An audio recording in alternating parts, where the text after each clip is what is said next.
Hello, everyone, and welcome to the Sound Solutions podcast. My name is Angela, and we're here at MusicWorx today. I have with me here this morning Barbara Reuer, who's our founder and CEO of MusicWorx and Resounding Joy. And so we're going to talk a little bit today about how she got to where she is today and, what her journey into music therapy was like. So welcome, Barbara. Okay, well, welcome. Nice to be here. Yeah, in your studio, in the Wellness Center. In our little studio, yes. Yeah. Actually, this works well. Yeah. Yeah. So how did you get into music therapy? Wow. That goes way back to many, many years ago. When I was a junior, I had the opportunity to hear a professor from Arizona State come to South Dakota, and she spoke to us about music and special education. And it was right around the time when PL 142 was getting approved by the government. And she mentioned that there was a career called music therapy. And as soon as I heard that, I thought, wow, this is really neat. That was when I was a junior. Prior to that time, I had a brother named Ronnie who had passed away in my freshman year, and he died from complications of lung pulmonary issues because of muscular dystrophy. And he loved music, and I always thought someday I'm going to do something to honor him. I had no idea what that would be, but when I heard Dr. Andrus speak about music therapy as a potential career, I knew instantly that's what I should do. And after that, I finished my undergrad education and did my student teaching, and then went on to the University of Kansas to do my master's in music education with an equivalency in music therapy. Those were the options back then. Cool. So that's how I got into music therapy. Yeah, that's awesome. And then what brought you to San Diego, and how did you decide to come out here? Okay, it's a long story, but let's just shorten it up. After an internship in Philadelphia, I ended up in the state of Iowa working, and I worked there for 7 years, and then when I went on to grad school at University of Iowa and received my PhD. Prior to completing that, however, I decided that it was time to make some money, right? Get to work, and I made a list of the 4 cities or areas in the country that I thought had the greatest opportunity, but also there was potential for growth as well. Yeah. And so I narrowed it down to these 4 cities, which were Philadelphia, Washington, D.C., Phoenix, and San Diego. And did all my Benjamin Franklin clothes, the pros and cons of both of those, and San Diego won out. Of course, the weather, the bad weather in Iowa at that time really helped make that decision easy. Well, now we're here in sunny San Diego. Yeah. It's raining right now, but what I see in San Diego is there's a lot of music therapy here. There's a lot of opportunities and like a willingness, from different people to be open to music therapy. So you picked a good spot, Barbara. I picked a good spot, yeah. Took a lot of work. When I first moved here, there were 5 of us, and 4 of the music therapists that were already in town were working for the state in the older adult community. The state used to fund older adult communities with music teachers. And so these 4 therapists provided recreational and supportive music in the older adult community. And then I decided that what I wanted to do was, of course, create a practice. And so that was the beginning of my career. Yeah, that's awesome. So this is kind of a big question, but how did you start your business? Like, what were the first steps that you took besides deciding to come out here? What was your first thing that you did once you got here? Okay. The first thing I did, and I don't know how I knew to do this, but I went down to the city courthouse. I chose a name, and I registered it doing business as, at the time, MusicWorx of California. And eventually, over the years, I incorporated and shortened that to MusicWorx Incorporated. Bottom line, MusicWorx. But that was the first thing I did. And then, since there was no music therapy anywhere, I just pretty much built it 1 hour at a time. Over a period of 6 years was really hard work. Yeah, but so it's that's how just we did it. you at the Just beginning me. doing Yep. contracting and that Right, type of thing. yeah. I worked as a sole proprietor until 2009, actually, until I incorporated. So a long time as a sole proprietor practice. Yeah, wow. What were some of the key growing points in, from when you started MusicWorx as, just you to what it is today? Now we have how many staff members? About 7 music therapists. We have 4 music therapy interns. We're seeing clients all over the county. Right. I think because I, started building my practice 1 hour at a time, back then I was just hungry. And so I worked with any kind of contract I could find, any agency, whether it was older adults, in the schools, substance abuse. Those were the primary areas that I did work in. In 1997, Alicia Clare came to San Diego for an aging conference, and we were sitting around over a lunch, and she said, "Have you ever thought about starting an internship?" I said, "Oh, no." I'm barely making it myself. How would I have an internship? She said, I really feel that it would benefit the community, and I think having an internship in a private practice could really be a game changer. And she said, "By the way, I have a student I think that could be perfect for your first intern." So so that's when I applied and received the American Music Therapy Association opportunity to be one of the providers, internship providers. And that's how it started. And I just started out with 1 intern, and one thing led to another, and all of a sudden, I'd say my first 5 or 6 interns were, I didn't even have an application process. They were people that came to me from nearby university and said, we have a student that needs this. And so that's how I started piecemealing the internship together. And I didn't even have a rotation series. Somebody wasn't there. I'd have an intern in her 3rd month or 4th month, and then somebody else came along. "Oh, we'll add you," and then some. So I had interns just like all over the place, and eventually I figured out a system. And what really works for us is to have 4 interns at a time, 2 seniors, 2 juniors, rotating through. We see 8 interns a year, and that's a really good system. It's all the interns have left their mark here, a little bit of their personality and their skill set, and so that's how the internship has evolved into, I think, a really good, solid program for students. Yeah, absolutely. And the internship is such an important part of MusicWorx and like who we are, and we've become sort of like almost an educational learning institute in addition to music therapy agency. So I think that's really neat. Yeah, no, I love, I could not imagine working, having a private practice without that, the internship as being a part of it. It's just, I think, several of us on the staff would just love to have interns all the time and be that kind of educational site. But there's obviously work that needs to be done too. Yeah. But so we feel that we have a really solid program, and I think everybody on the team really enjoys having the interns, and the interns enjoy working with all the variety of therapists we have on the team. Yeah, definitely. What year was your first intern? I actually, when Alicia talked to me, it was in 1997, about the same time that she talked to me.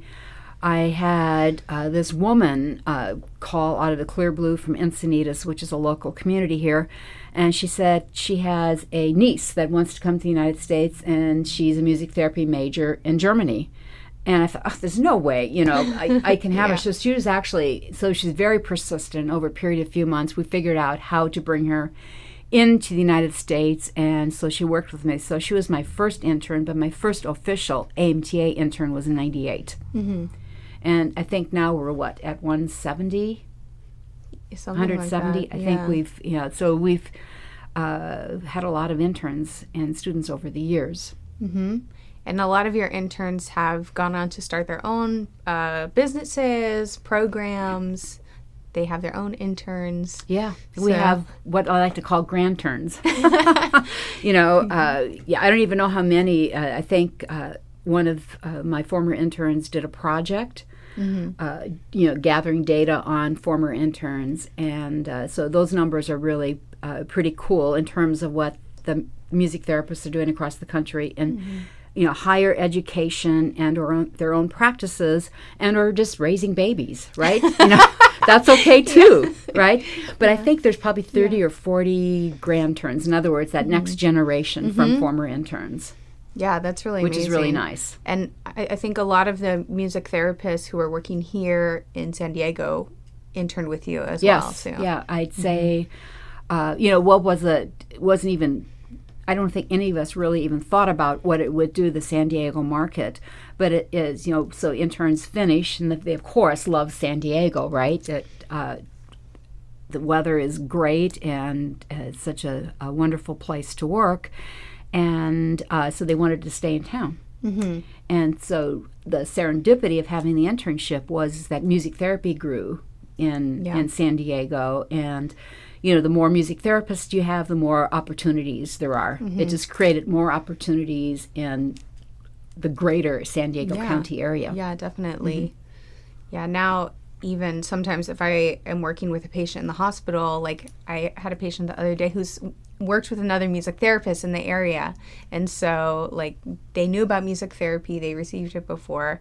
So it's really cool. We really have a network here. The ideal kind of job situation or work situation is when you go into a facility or if you go into a patient goes into a facility and says, "Where is my music therapist?" Mm-hmm. Or "Where is your music therapy program?" Yeah. And, that's what we're striving to do in the county. Yeah, that's awesome. Yeah. So when you first started, what were some of those initial obstacles to just get in the door, to educate, advocate, and to, those admin people to understand what music therapy is? Yeah, there were lots of obstacles just because it was a totally unknown. Mm-hmm.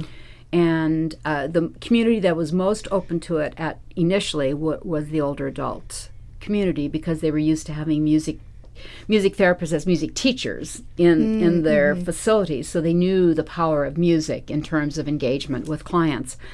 But I remember going to even one of the hospitals. We do a lot of work now, submitting a proposal for a behavioral health program. Never could get it accepted back then. Mm-hmm. And then I went to a hospice, and it took 10 years to get into that hospice. And then I went to Rady Children's Hospital, and that took, I think, 8 or 10 years to, just offer free services, right? Mm-hmm. And then I tried getting into where, we do a nice amount of work with Scripps, and we really love that partnership, which we've had for almost 25 years. But my first approach was to a hospital, one of the 5 hospitals, and I just couldn't get anywhere with that. And out of the clear blue, another hospital called me, and this is where advocacy and relationship building is really important. And this particular nurse said, "I just heard DeForia Lane speak at a oncology conference." Mm-hmm. And she said, every year I go to these conferences, and every year I come back saying, I want to have a music therapy program. And she said, "This is the year." And so she contacted DeForia and said, "Do you know any music therapists in the San Diego area?" And then DeForia recommended that this nurse call me, right? Wow. So for those of you out there that are listening that are music therapists, and it doesn't make any difference what kind of therapist you are, but just the relationships you build in your organizational community is huge, because you can cross-refer anywhere in the country. Yeah. And advocate for music therapy, and you're helping the greater profession by advocating and working together. Mm-hmm. And it sounds like sometimes it's about connecting with those key people. Like you might talk to so many different people and tell them about music therapy, but there might just be that one person who is like, okay, this is the person that you need to talk to that's going to be able to make it happen. Yeah. In every organization that we've gone into, it's about talking to the right person at the right time. Mm-hmm. A facility may not be ready for music therapy this year. You might have talked to, one decision maker, but that decision maker just wasn't open to it. But you just stay persistent, do your follow-throughs, and maybe next year it'll be somebody else in position and ready to embrace a program. Mm-hmm. Yeah, definitely. So how has your involvement with AMTA, American Music Therapy Association, impacted your work and you as a person? A lot. I would say that I became vice president and president. That whole journey, that 8-year journey on the board, was during the time when I was really initially struggling to get music therapy off the ground. But that role and getting out there and meeting lots of people really gave me the confidence and empowered me to come back to San Diego and keep advocating for music therapy. You know, I was doing a lot nationally, but really my heart was, what can we do to build it here in San Diego? But it was like I was like a kitten in a lion's world. You know, I needed to get more more of a lioness. You know, you know, get braver and stronger about going out there and talking to people, and that's where my role, at the national level, I could bring. Leverage the national organization and what they were doing back into the community. And so I learned that you really have to you always leverage the larger organization to help you grow. Because they can give you the support and really validate the profession. Like, we are a certified body, you know, like you have to be board certified to be a music therapist, and you have the support and the connections. Yeah, I think just from my experience of being involved with leadership in AMTA and then going to conferences, it's so nice to have that community and the connection with music therapists and students, interns from all over, because you might be somewhat isolated for a time, but you're not alone. Everyone's kind of going through the same stuff. Right, yeah. You always want to have that. I always think of conferences, whether it's state, regional, or national, as that booster shot that you need. Each year, to get around like-minded people. Yeah, definitely. After conference, you feel like exhausted but super energized. Yeah, right. Yeah. What have been some of the most fruitful partnerships, projects, or joint ventures that you've done over the years? Boy, that's a great question. I'd say it took 10 years for us to get started with San Diego Hospice. But once that opportunity happened, the outreach we were able to do through hospice referrals was huge.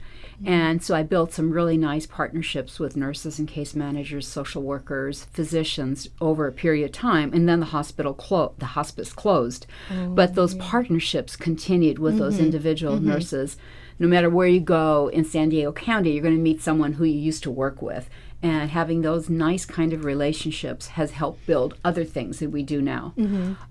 I would say a unique partnership. There's a lot of music organizations. We have a really wonderful relationship with mainly Mozart, which is mostly a music performing organization, but they see the benefits of partnering with a music therapy agency. And so a lot of serendipitous things have come out of that as a result. They applied for a grant because a lot of arts organizations need to show that they're, besides just performing and reaching the community through music, that they're also doing something to reach the larger masses, like the homeless, underserved populations in the schools, that sort of thing. And so we've been able to work with a homeless shelter for a period of several years, and working with a quartet, a classically trained quartet. And so it's like East meets West, and we come together in this really unique place, called a homeless shelter for both men and women and children. And it's a really wonderful experience to build those kinds of partnerships in the community. I would say that, get to know your music industry, whether it's businesses. Another unique partnership has been the corporate world, going to the National Association of Music Merchants and meeting some of the manufacturers. So we've built unique partnerships with Remo, with some of the smaller companies where we are able to get instruments at a discount for us to use with our clients. So those kind of partnerships are really great too. Plus, we advocate for music therapy, and now some of those companies are coming to music therapy conferences because they see how unique their instruments are in the work that we do. Yeah. I think that's a good takeaway for me, is just, not isolating yourself just to the world of music therapy or directly with the facilities that you provide services at, but connecting with the community as a whole and seeing, those other connections, like with music industry, manufacturers, and other arts organizations. Those are so beneficial. And, if you can connect with those people at the core level of like, this is what we're passionate about, this is what we do, then there's that sort of, what's the word I'm trying to use? Like, it's that community mutual understanding. Right. And, we have a project that we're doing right now with Creative Forces through Resounding Joy, the nonprofit, and the focus there is our Semper Sound military program. And a particular grant that we applied for was meant to be a partnership with other arts organizations in the community. So combat arts, vet arts, so say we all, and ourselves, and then networking groups such as VCC and San Diego Coalition. So those are all organizations I knew about, but now as part of this grant, we're actually working together each week, each month, as we put together these pop-up cafes. So none of those organizations are music therapy based. We're the only one that's music therapy based, but they really do wonderful work, and so they educate us about what they do, and we educate them about what we do. And so the whole idea with the grant is for the military community to understand the creative arts as the big umbrella, right? Yeah. And for the community to understand the military and what their needs are. So it's a really wonderful project. Yeah, that's really neat. I'm excited about it. So we're having that event here at our center on February 9th, I believe. So we're inviting the community and active duty military and veterans to come with their families and friends. Yeah, and it's a free event for everybody to come together and make music, and there'll be performances. I'm excited about the food truck. The food truck, oh gosh. Of course. Yeah. Yeah. Yeah, no, that'll be really neat. So what tips would you have for maybe a business owner or a music therapy professional on networking? Like, how do you approach networking? How do you mentally approach networking, I guess? We all know, just based on the research, that all of us know at least 200 people. If there's a funeral or if there's a wedding, typically there's about 200 people that attend either of those events. And so networking is all about just getting out there and meeting people. And just one thing leads to another. So if you're a business owner, you definitely want to belong to like the chamber or participate and present to service organizations such as Kiwanis, like Leeds, Rotary, those kinds of things.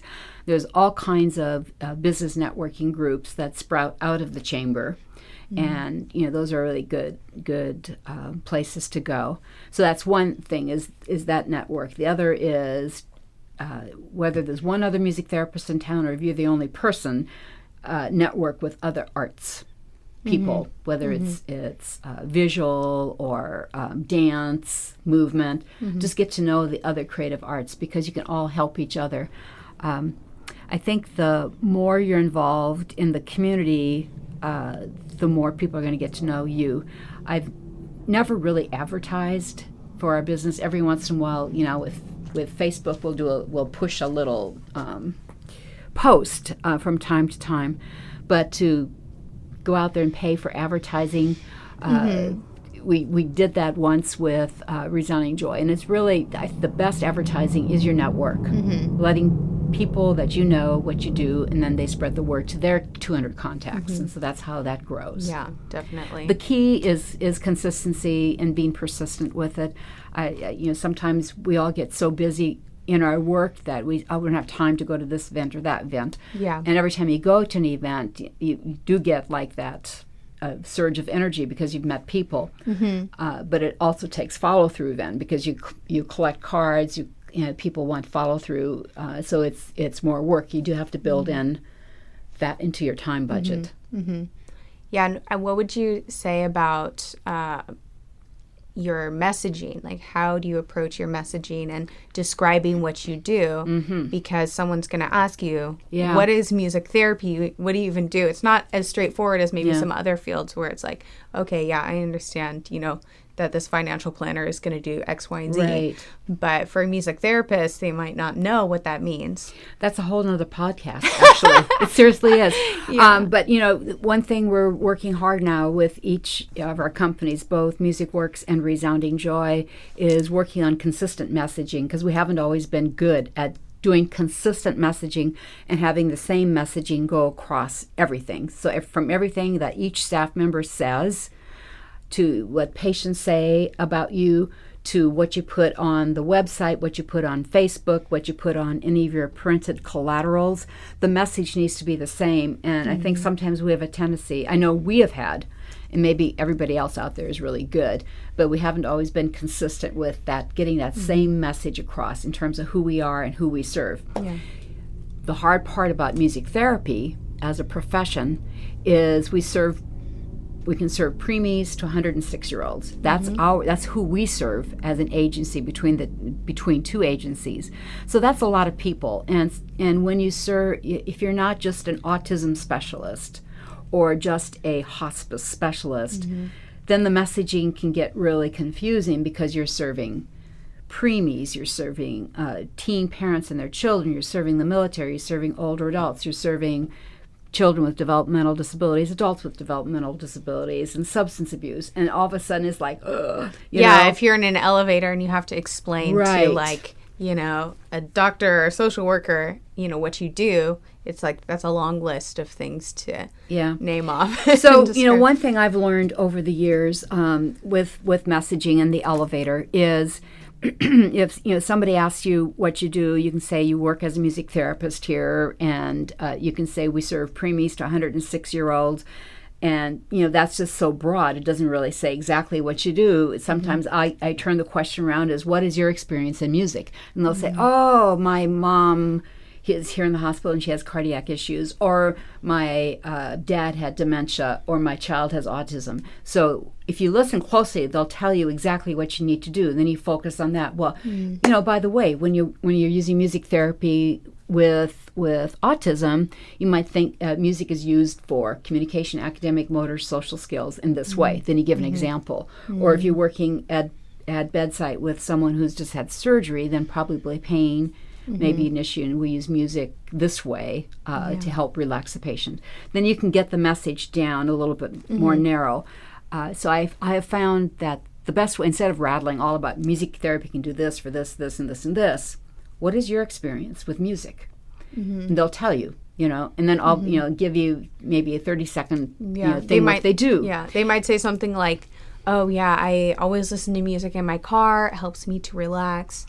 And then you can say, in the hospital, a lot of patients are struggling with high pain, high anxiety, and, difficulty coping with a long hospital stay. So we use music to help relax and bring comfort and peace to them while they're here. Yeah.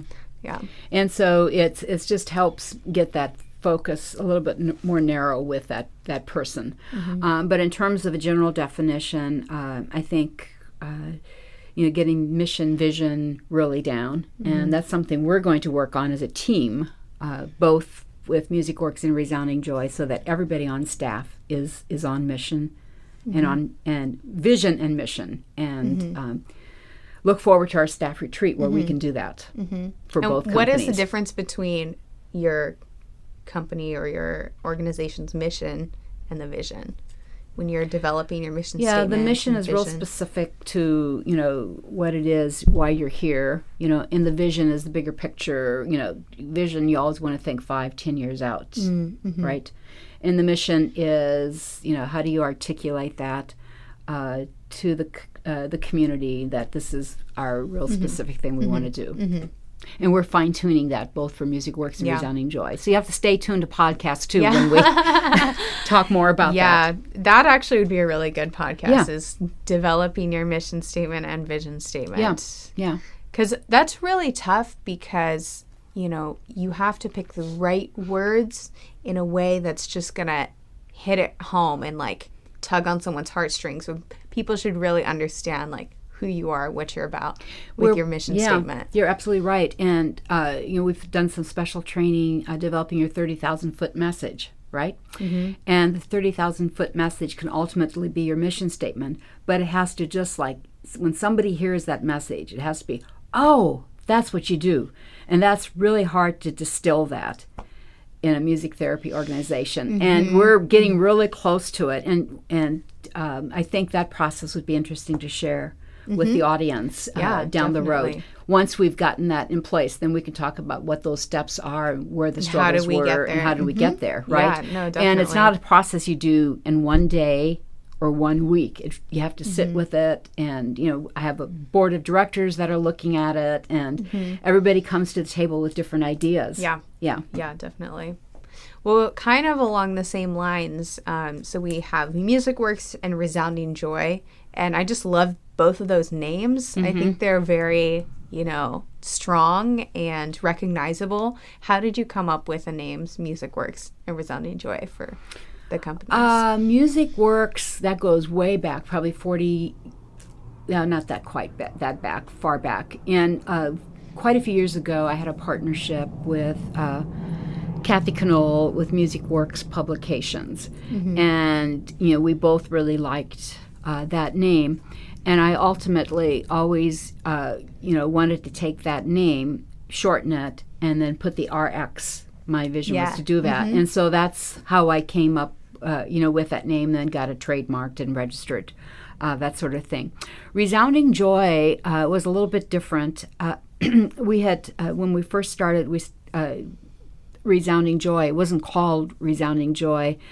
We wanted to start this nonprofit. Actually, it's just started out with a grant to serve seniors and do a training program, and I just couldn't come up with a name that really sounded right. And I had a graphic designer / webmaster who, you know, she was just as engaged and excited about getting this name, and we would make lists and lists of names, you know, just all kinds of things. And just one night, I mean, she called me first thing in the morning. She said, "I have it," you know.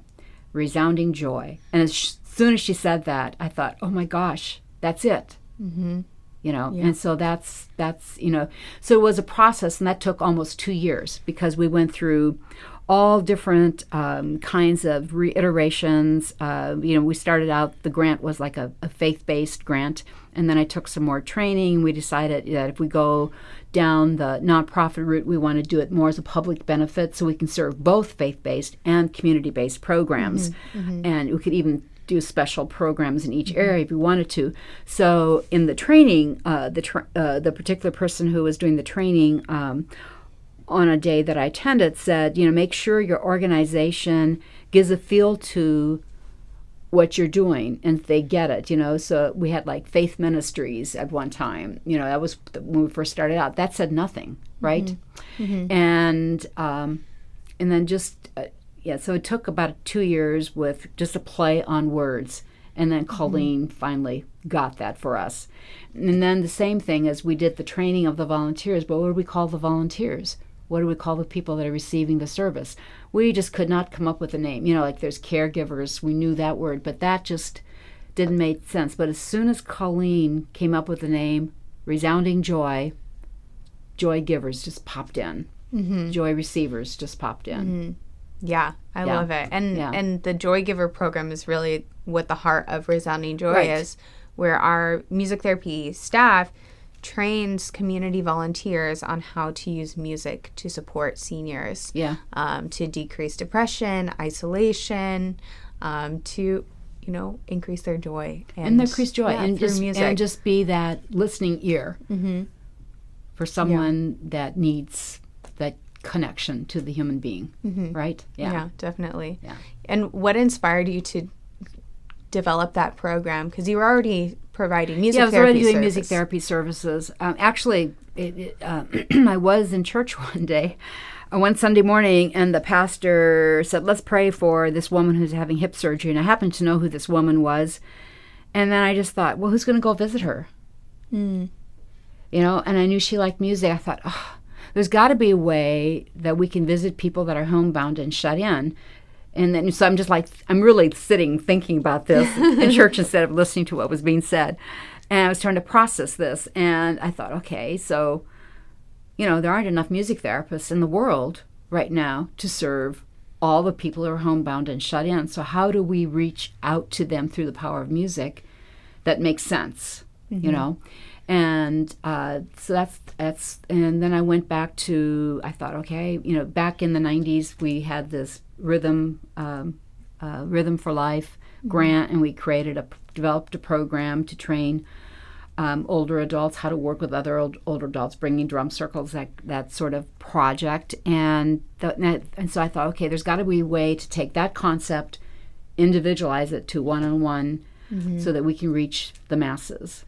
Yeah, definitely. You know, and that's so the Joy Giver program is a wonderful way to do that.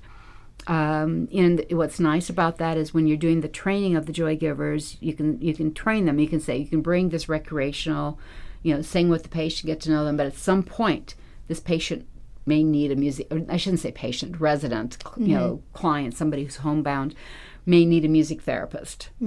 And I've had that happen over and over. Joy Givers will be working with someone, and then one day they'll call and just say, I think this person now is ready for music therapy. His dementia's gotten worse. His Parkinson's has gotten worse. He's declining more, and I don't know what to do. You know, they need more than just the recreational or supportive music. Yeah, definitely.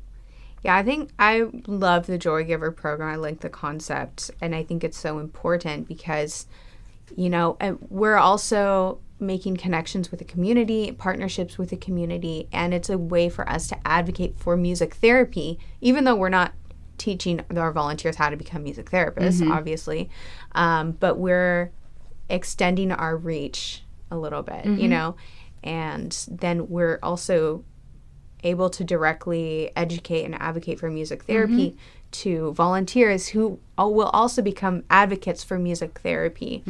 And, you know, some of our really awesome volunteers are the best advocates. Yeah, they're the best advocates, and they're super involved, and they are able to explain what music therapy is, and they know the difference between what they do versus what a music therapist does. And I think that's really neat. You know, because some people don't necessarily need music therapy treatment. No. They just need a little visit. They need someone to talk to them. They need that social support, that listening ear. I like to call it. Yeah, definitely. Yeah. Let's see. What else? We've talked about so much. What are you most passionate about? And what are your dreams for the future? Big questions. Yeah, no, I am most passionate about,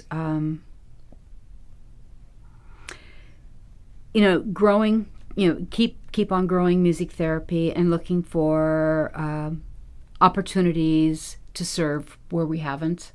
Yeah, you know, from a personal level, I'm always looking at, you know, what are those opportunities. Right now, my focus is really on empowering staff and helping them grow personally and helping each staff member serve the community in the way that they feel most enriched and, you know, feeds their soul. And we know in all our jobs, we do certain things that we just have to do because it's part of the job. My goal is to get that for each staff member on my team, to make sure that 100% of their job feeds their soul. You know, and so you have to grow, you have to keep reaching out, and because I know not everybody is there. You know, they love their job of music therapy, but they might not always be working 100% of the time with the particular clients they want to serve. So that's part of it, and and another focus is really building a culture of teamwork, working together, and enriching each of our lives. Because I think if we are really fulfilled, we're going to be better music therapists and reaching out. Yeah, definitely. And that's so awesome to hear. And I love being a part of this staff. And just from your beginning journey of you're just trying to get in the door to now where you can really focus on, you know, feeding into like staff members and the interns, so that, you know, we can all serve our clients and our patients to the best of our abilities. So I feel like, so much has happened over your career, and I think that's probably really cool to see. Well, it's just when, I started the internship, and then, when the first intern finished, I thought, oh my gosh, she needs to work, So that's where you really start. You want to make sure that your interns can support themselves, right? And so I think that's how the company grew, because we were constantly reaching out. And I think that's how San Diego County Music Therapy has grown. And you think about where all former interns are. I mean, there's so many therapists across the country that are serving so many clients that used to be here. And I got to be a part of their lives, and they got to be part of my life. So we enrich each other. Yeah, that's awesome. Well, thank you so much, Barbara, for chatting this was today. Fun, actually. Yeah, good. All right, take care. I will. Bye. All right, everyone. Thank you so much for tuning into the Sound Solutions podcast today. You can find more episodes on SoundCloud, iTunes, and on our website, musictherapyandwellnesshub.com. That's musictherapyandwellnesshub.com, which is our educational website, online courses for music therapists, helping professionals, educators, and caregivers. So check us out. Thanks for tuning in. This is Anela. I hope you have a fabulous day.